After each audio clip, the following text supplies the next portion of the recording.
在一个寒冷的冬日，洁白的细雪宛如精灵般纷纷扬扬地飘落，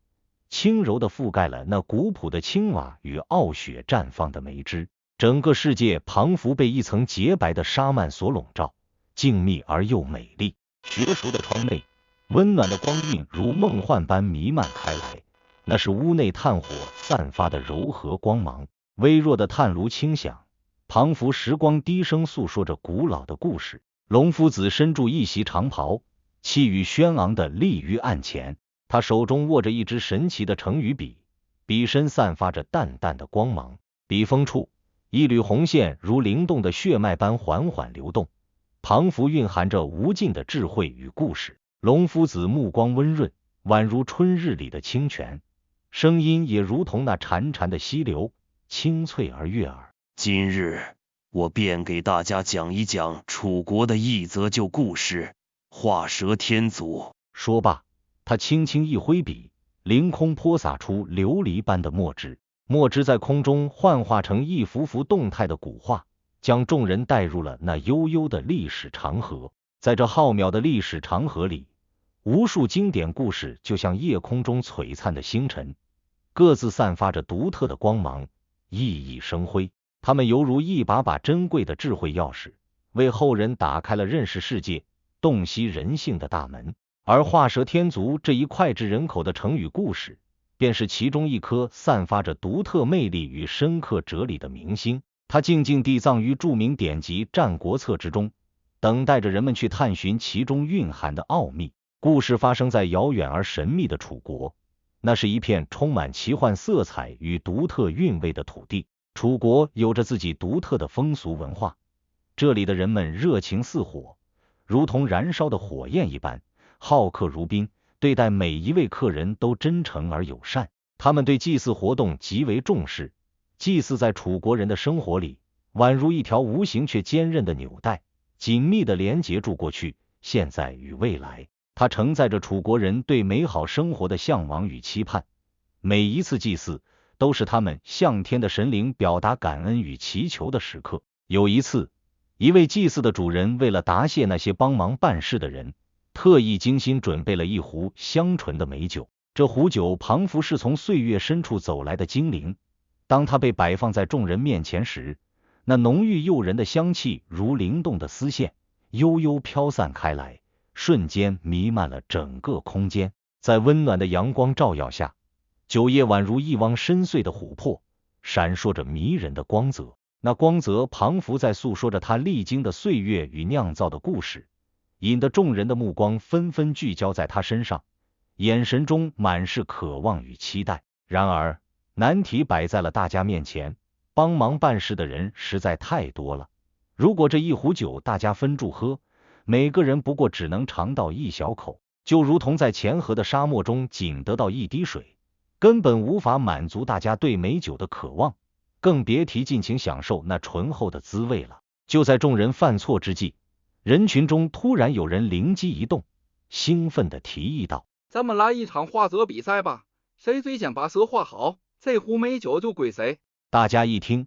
眼睛顿时亮了起来，纷纷点头赞同。原本有些沉闷的气氛一下子活跃起来，每个人都摩拳擦掌，跃跃欲试，仿佛已经看到了自己赢得美酒的场景。比赛正式开始，原本热闹的现场瞬间安静下来，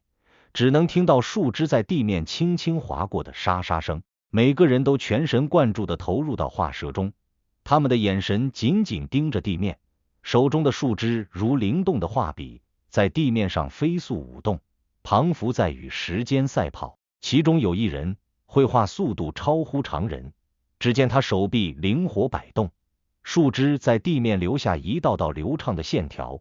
仿佛是他手中的树枝有着自己的生命一般。不一会儿，一条栩栩如生的蛇便跃然于众人眼前。这条蛇张牙舞爪，身体弯曲成优美的弧度，鳞片在阳光的照耀下闪烁住光芒，那灵动的姿态仿佛马上就要腾飞而起，冲向广阔的天空。他得意地挺直腰板，目光扫视着周围还在埋头画画的人，脸上满是骄傲，心中更是得意洋洋。他暗自思忖：你们看，都画得这么慢，我不仅画好了蛇，还有时间给它添上脚。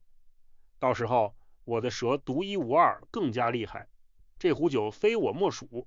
于是他开始给蛇画脚，他一边画一边嘟囔着：我要让这蛇更特别，有了脚它就能跑得更快，说不定还能像神兽一样上天入地呢。他完全沉浸在自己的想象中，画得十分投入，眼神中透露出自以为是的满足。庞福已经看到了自己抱着酒壶开怀畅饮的模样，却没有注意到周围的气氛变化。就在他专心为蛇添脚时，另一人完成了画作。此人画的蛇虽然没有华丽的装饰，但简洁生动，精准地抓住了蛇的神韵。他看到第一个人还在给蛇添脚，眼中闪过一丝惊讶与不屑，随后迅速抢过那壶酒，大声说道：蛇本就没有脚，你这是多此一举。你看看，把好好的蛇画成了不伦瑞克不类的东西，破坏了蛇的本来面目。第一个人庞福被一冷水盆从头浇下，瞬间感到无比尴尬，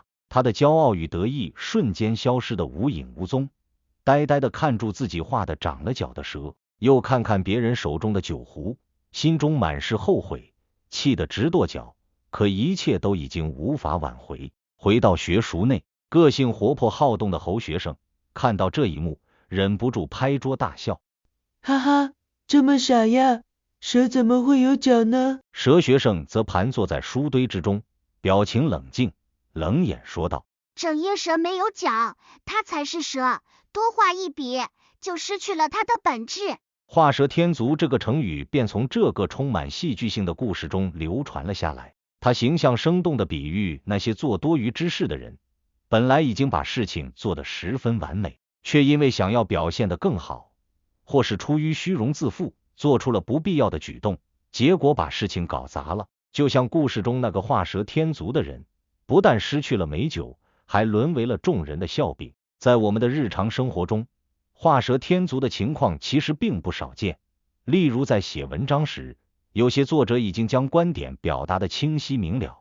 逻辑严谨，文章就像一件精美的艺术品，达到了很高的水准。然而他们因为担心读者无法完全理解自己的意思，或是想要展现自己的才华，非要添加一些无关紧要的内容。这些多余的内容就像在一幅精美的画作上胡乱涂抹，让文章变得拖沓冗长，失去了简洁流畅的美感，读者读起来味同嚼蜡。又如在解决问题时，本来已经有了切实可行的方案，